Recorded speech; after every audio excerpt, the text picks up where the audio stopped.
وإذا ضربتم في الأرض فليس عليكم جناح أن تقصروا من الصلاة إن خفتم أن يفتنكم الذين كفروا إن الكافرين كانوا لكم عدوا مبينا وإذا بسم الله الرحمن الرحيم. الحمد لله والصلاة والسلام على رسول الله وعلى آله وصحبه أجمعين. Ассаляму алейкум ва рахматуллахи ва баракатуху.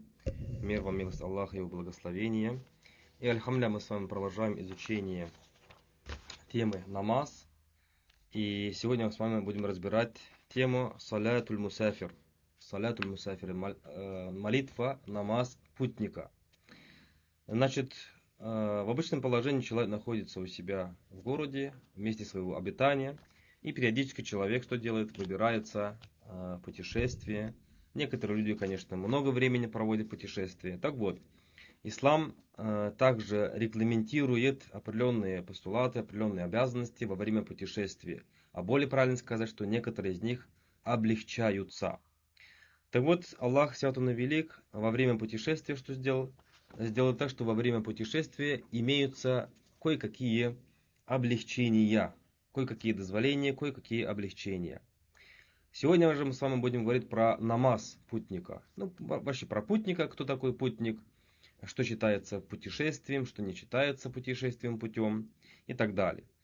Так вот, задается вопрос, что же такое путь? Имею в виду путь, в котором человек имеет право сокращать намазы 4-ракатные до 2 ракатов. Значит, это путь, который человек проходит шагом, то есть средним шагом, с отдыхом, с перерывами в течение 3 дней. Да, конечно, мы с вами понимаем, что на сегодняшний день мало кто путешествует пешком, и многие из нас, конечно же, используют какой-то транспорт, будь то это самолет или машина, и мотоцикл, велосипед и так далее.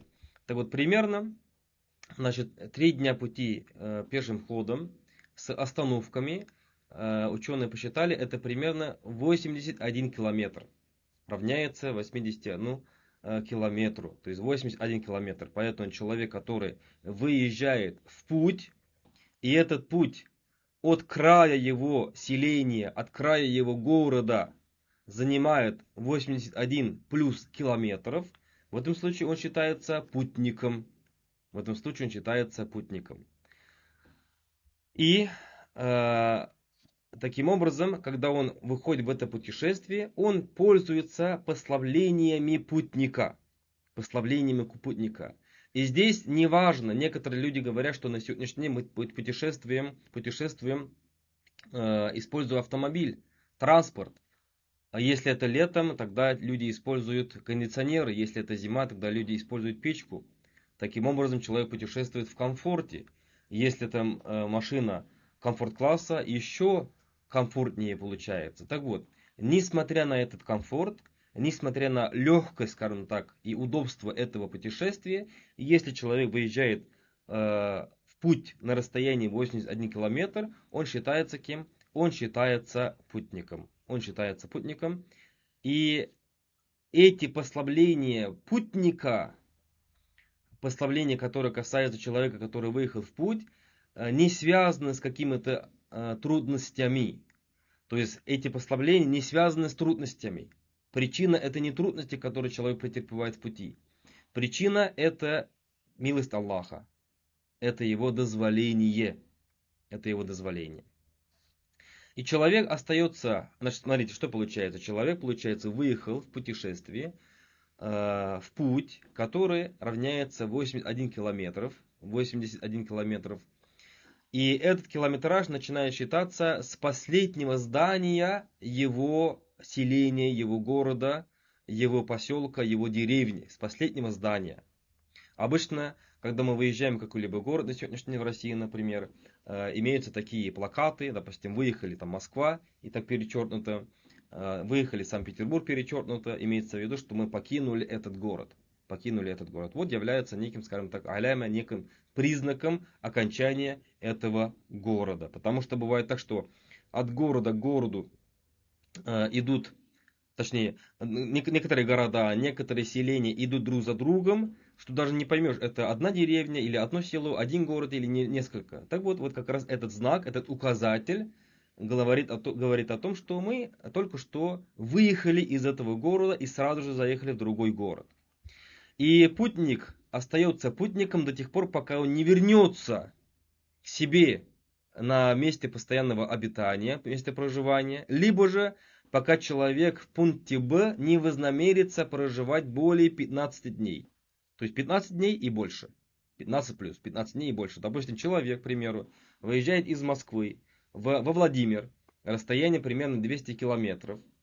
Это больше, этот путешествие, этот путь считается путем с точки зрения шариата, считается путешествием с точки зрения шариата.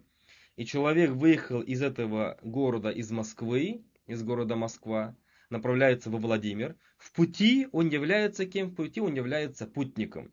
Он приезжает во Владимир, и он там желает оставаться, решить свои дела в течение недели. В течение недели он остается путником. Он остается путником.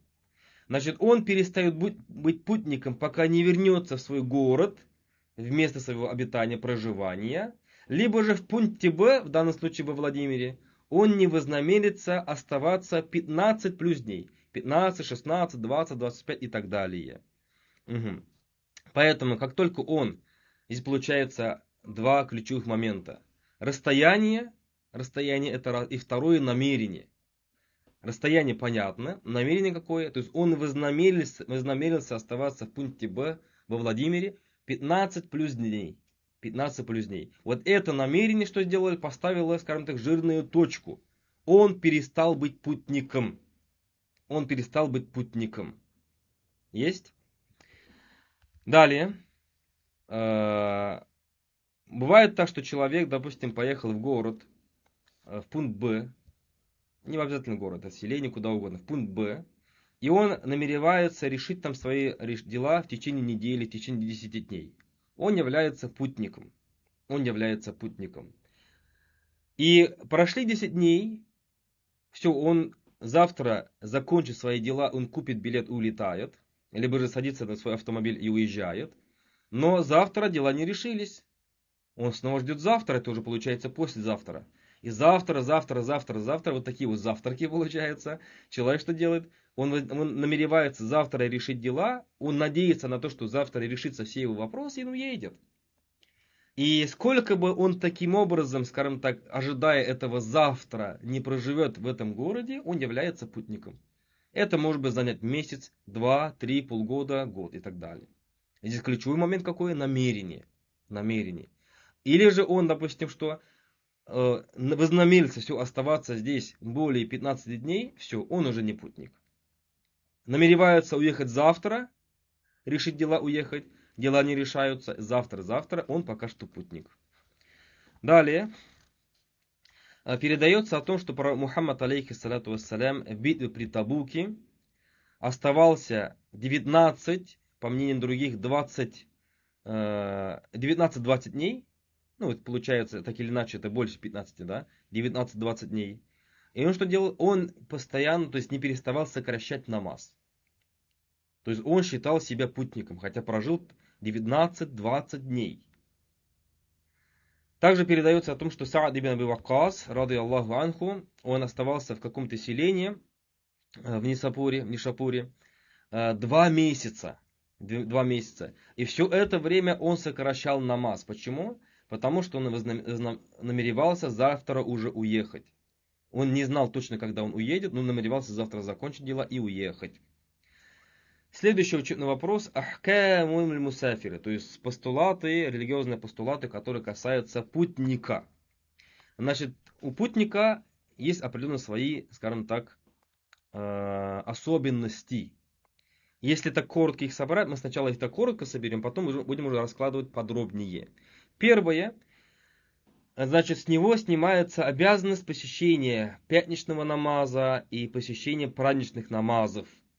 То есть для него они перестают быть обязательными, перестают быть ваджибом. Но если все-таки он сможет спокойно посетить, то это лучше. Это лучше. Это первое. Второе. В Рамадане, когда человек постится, когда мусульмане постятся, путнику дозволено не поститься в месяц Рамадан, именно в дни своего путешествия. Если он может поститься, он может поститься. В некоторых книгах подчеркивается, что пост для него это лучше, в некоторых подчеркивается, что оставление поста для него лучше. Но про пост, иншаллах, мы с вами будем еще говорить более подробнее, поэтому давайте запастись терпением. Третье. Про курбан, про жертвоприношение мы с вами говорили, сказали, что это является ваджибом, когда соблюдены определенные условия. Так вот, путник, с него снимается ваджибность, обязательство, необходимость жертвоприношения. Потому что жертвоприношение возлагается, является ваджибом для человека, который находится муким, не в путешествии, находится в месте своего обитания. Если же он сделает, пусть Аллах от него примет, и пусть Аллах по своей милости его вознаградит. Также четвертое, мы с вами говорили про кожаные носки или то, что заменяет кожаные носки. Человек, который не в пути, протирание кожаных носков и то, что его заменяет, дозволяется в течение суток, 24 часа. А что касается путника, для него этот срок удлиняется до 3 суток, 72 часа. Пятое. 4-ракатные намазы ему необходимо. Ваджиб, с точки зрения ханафитов, ваджиб сокращать. И он, получается, 4-ракатные намазы сокращает до 2. Шестое.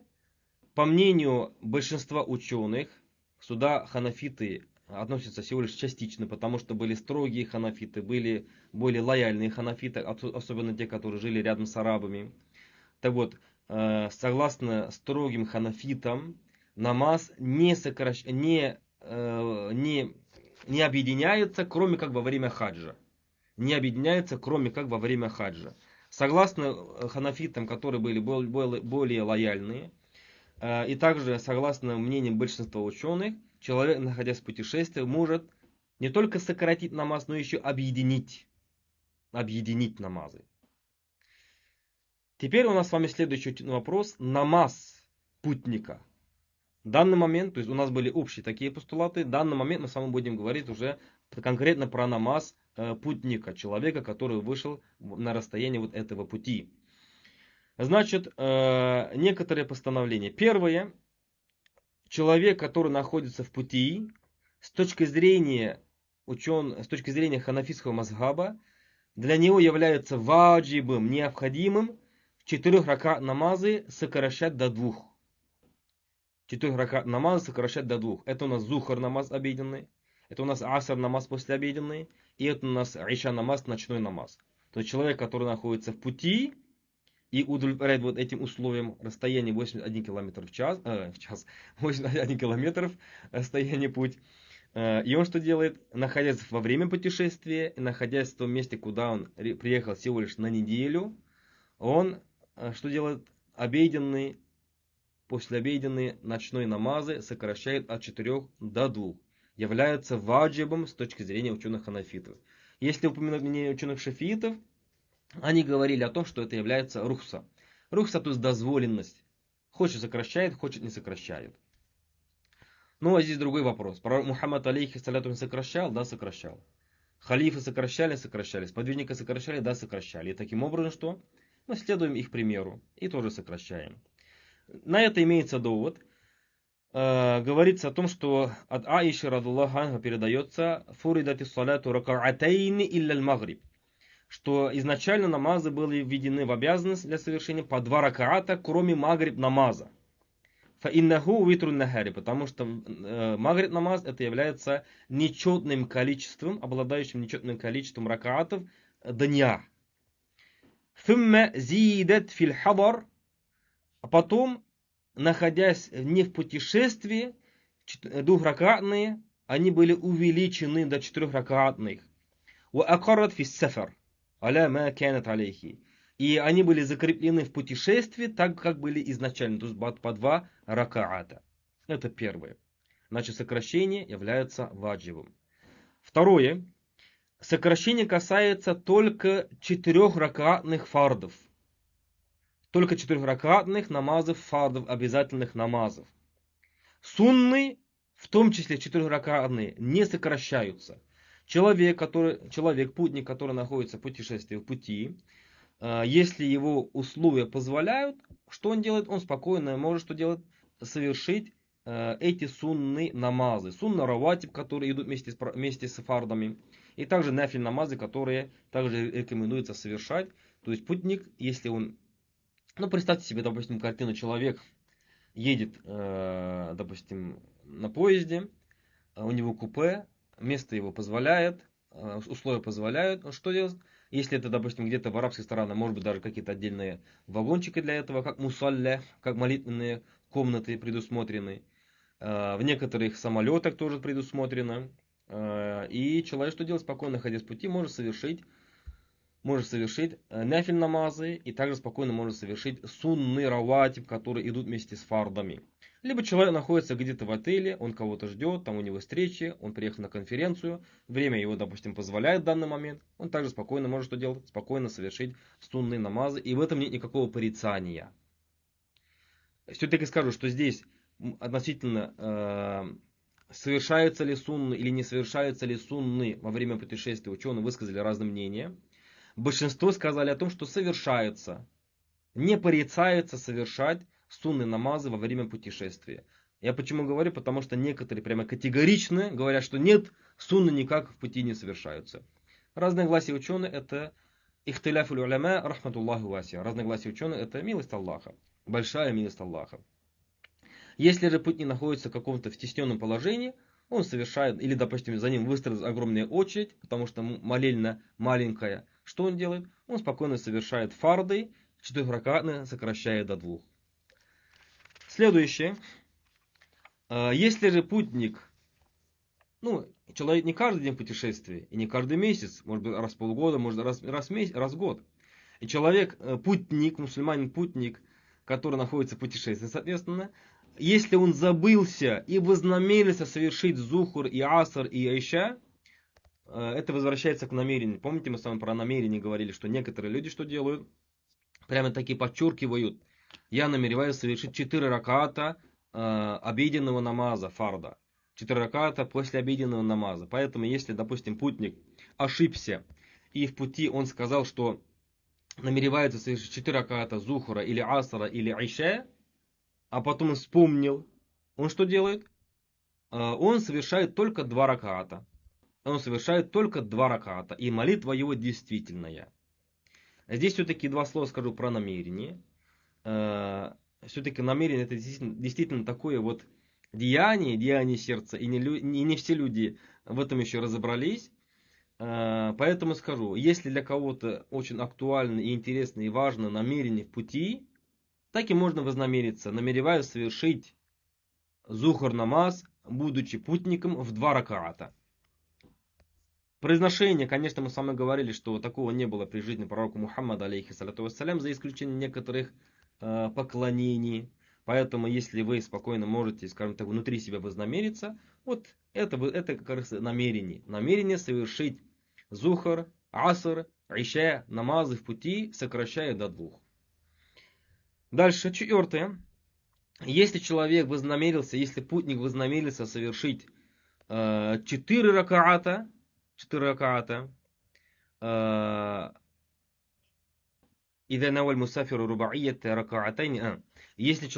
путник вознамерился совершить 4 ракат намаз в 2 ракаата, а потом он забылся, и он довел количество ракаатов до 4, намаз его действителен.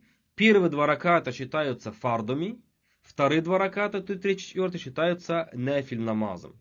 Но здесь нужно обратить внимание на что? Помните, мы с вами, когда изучали столпы намаза, долго и тщательно говорили, повторялись относительно столпов намаза, последний столб намаза, аль-ку'удуль ахир, последнее сидение, кадр ташаххуд, в течение времени, за которое можно прочитать ташаххуд.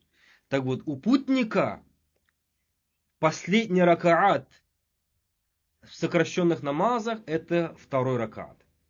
Конец 2 ракаата. второго раката. Поэтому если путник, например, он забылся и стал на третий ракат во время обеденного намаза, это касается только фардов, после обеденного намаза, ночного намаза, он забылся и стал на третий ракаат, и он подумал, ну ладно, 4 же лучше, чем 2. И он так и совершил. Так вот, он должен знать, что его намаз недействителен. И это 4 раката считаются нафиль намазами. Почему? Потому что он не исполнил последний столб намаза аль-курудуль ахир. У путника он при сокращении получается в конце второго ракаата. Вот. Поэтому, если человек случайно по забывчивости в пути вместо 2 совершил 4, он должен задаться вопросом, в конце второго ракаата читал ли я ат-тахият. Если да, намаз действителен. Если нет, тогда намаз нужно что делать? Перечитать. Далее, 5.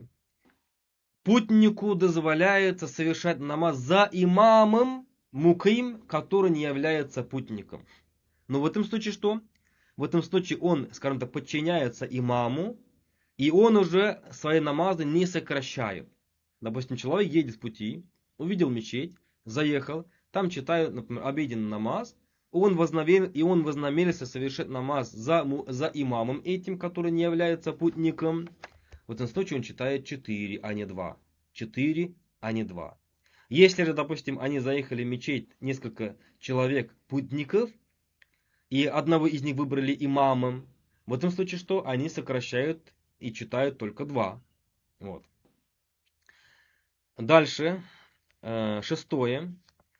Если путник пропустил намаз 4-ракатный зухр, аср, иша, то он возмещает этот намаз каким образом? Он возмещает этот намаз сокращенно.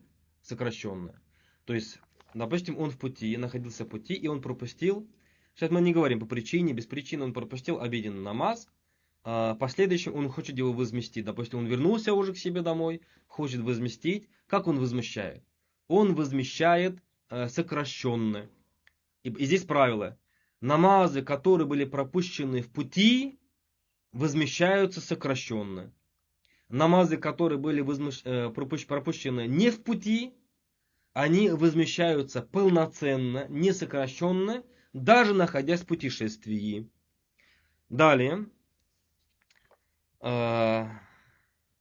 Также человеку, следующий момент, 7 момент, человек, который не находится в пути, он муким, он находится на месте своего проживания, ему дозволяется совершить намаз за мусафиром, за путником. То есть, допустим, едут, заехали в мечеть, и имам, допустим, заболел, имама здесь нет, сказали, кто будет имамом. И выбрали, допустим, путника. Сказали, давай, проведи нам намаз. Ему желательно что сделать? Ему желательно сказать, «Атиму салятакум фа инни мусафирун». Ну, на своем языке, на понятном им языке. Я путник, я сокращаю, после моего саляма доделайте, то есть дополните до полноты свои намазы. Таким образом, что получается? Например, если человек, который муким, не путник, совершает намаз за путником, путник совершил 2 раката, дает салям, а непутник поднимается и дочитывает что? Дочитывает свои 2 раката. Дочитывает свои 2 раката, потому что он не путник. У путника только 2, у непутника 4. И в этом случае от него не требуется возмещать это первые 2, потому что он совершил за мусафиром, за путником, за имамом. Дальше. Следующий, получается, 8 аспект намаза путника. Во внимание берется непосредственно фактическое время совершения намаза. Например, человек, вот он собирается, он сейчас скоро уже выйдет в путь. Каникулы настали, какие-то выходные настали, он куда-то уезжает. Вот он собрался, наступило время зухр намаза, к примеру. Может ли он хочет совершить намаз до отъезда. Как он читает? Сокращенно или не сокращенно? Он читает не сокращенно. не сокращенно. Почему? Потому что он еще не стал путником. Он еще не выехал в путь. Получается фактическое время совершения намаза. Если же человек, несмотря на то, что наступило время обеденного намаза, выехал и подумал, я вон туда заеду за братом, за другом в другом городе, недалеко, и вместе с ним прочитаем намаз. В этом случае что? Он уже является путником, потому что выехал на расстояние более 81 километра и выехал из своего города. Он приехал к брату, брат, он еще дома находится, брат его совершает намаз полноценно, а он сокращает. Таким образом, во внимание берется фактическое время совершения намаза. Или более правильно, то есть фактическое совершение намаза. Если это в пути, сокращается. Если человек еще не выехал в путь, то не сокращается. И то же самое, когда человек возвращается. Допустим, человек едет домой, наступило время, например, асра, к примеру. Он теоретически успеет домой доехать, спокойно совершить намаз, но видит, допустим, он, например, опять же, завез своего брата или увидел мечеть, заехал в мечеть. Он еще пока что путник. Сколько ракатов он совершает аср намаз? 2. Если он доехал до дома, тогда он уже совершает 4, потому что уже перестал быть кем? Перестал быть путником. Далее.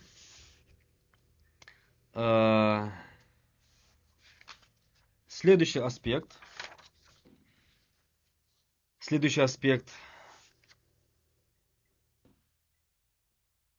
Точнее, следующий учебный вопрос. Это совмещение намазов. По поводу сокращения понятно. Сокращение, согласно ханафитам, является ваджибом, согласно мнениям шафиитов, является сунной, желательным дозволением. Что касается совмещения намазов, имеется в виду, что зухр и аср во время зухра или во время асра, магриб и иша во время магриба или во время иша, относительно этого ученые высказали разные мнения. Мы, в принципе, уже упомянули и сказали, что строгие ханафиты рассматривают объединение намазов только во время хаджа и только за общим имамом. То есть достаточно такие строгие условия на самом деле. Более лояльные ханафиты и ученые шафииты и вообще джумхуруль уляма, большинство ученых, они считают, что во время путешествия человек может не только сокращать намаз, но и объединять. Но объединение не является ваджибом, а является допустимым, дозволенным. Поэтому человек, который находится в пути, в том числе и ханафит, по их мнению, может что делать? Может во время путешествия объединить свои намазы. Заметьте, поймите правильно, в данный момент я не призываю к объединению намаза, я не призываю к тому, чтобы вы совершали намаз по отдельности. То есть просто вот изучаем эту тему как полагается, далее уже что делаете? Далее уже вы сами выбираете, и соответственно за этот выбор сами будете нести ответственность перед Аллахом. Так вот, если говорить про объединение, получается что? Получается, человек, который находится в пути, по мнению ученых шафиитов и лояльных ханафитов, и по мнению большинства ученых, может совершить зухр и аср либо во время зухра, либо во время асра, магриб и иша, либо во время магриба, либо во время иша. Ученые здесь делят объединение на два вида. Джаму такдим, джаму таахир. Джаму такдим означает совершение зухра и асра во время зухра, магриба и иша во время магриба. Это одна категория. То есть два намаза совершаются в промежутке времени первого намаза. Либо джаму таахир. Джаму таахир означает совершение зухра и асра во время асра, совершение магриба и иша во время иша. Это получается, что совершение двух намазов во время второго намаза. Сегодня мы с вами рассмотрим джаму таахир, совершение двух намазов в промежутке второго намаза. И здесь у нас получается что? Это у нас получается магриб и иша во время иша, зухр и аср во время асра. Так вот, здесь два условия. То есть не просто взял и совершил, это условия. И ключевым здесь является намерение. Первое условие, Когда человек намеревается совершить зухр и аср во время асра, магриб и иша во время иша, то есть во время промежутка второго намаза, то когда наступает время первого намаза, он должен четко для себя определить, вознамериться, что он объединяет два намаза в промежутке второго намаза. Если же он не вознамерился, в этом случае что? В этом случае его намаз будет пропущенным. И он будет его возмещать. Получается када. И если же он не вознамерился объединять, в этом случае получается он пропустил первый намаз, это получается зухр и магриб. И из-за отсутствия такого намерения, он, получается, намаз оставил и совершает несвоевременно, а несвоевременно совершение намаза считается греховным. Это первое условие. Намерение, когда наступает время первого намаза, вознамериться, что я совершаю его в промежутке второго намаза. Это раз. Второе условие, чтобы человек оставался путником до тех пор, пока не совершит два намаза. До тех пор, пока не совершит два намаза. К примеру, человек, допустим, едет, находится в пути, и он доезжает до своего города, или до города, куда он хотел доехать, и он еще не совершил зухр, а время асра уже наступило, а он уже у себя в городе. То есть он уже перестал быть путником. Либо же он в том городе, где он намеревается оставаться 15 плюс дней. Он уже перестал быть путником.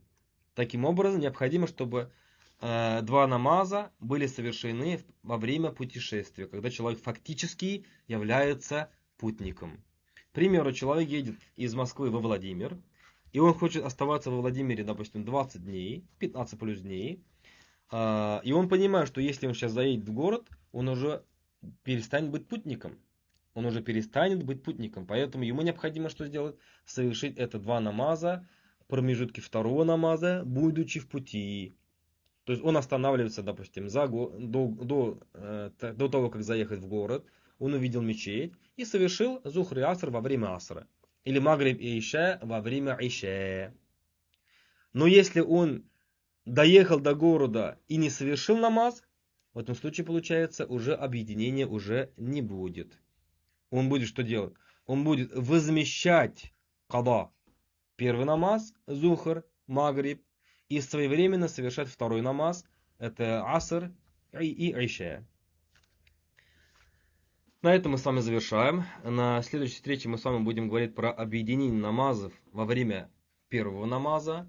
И там уже условий уже больше. Поэтому вот эти условия нужно хорошенько знать, дабы чтобы наши намазы были совершены правильным образом.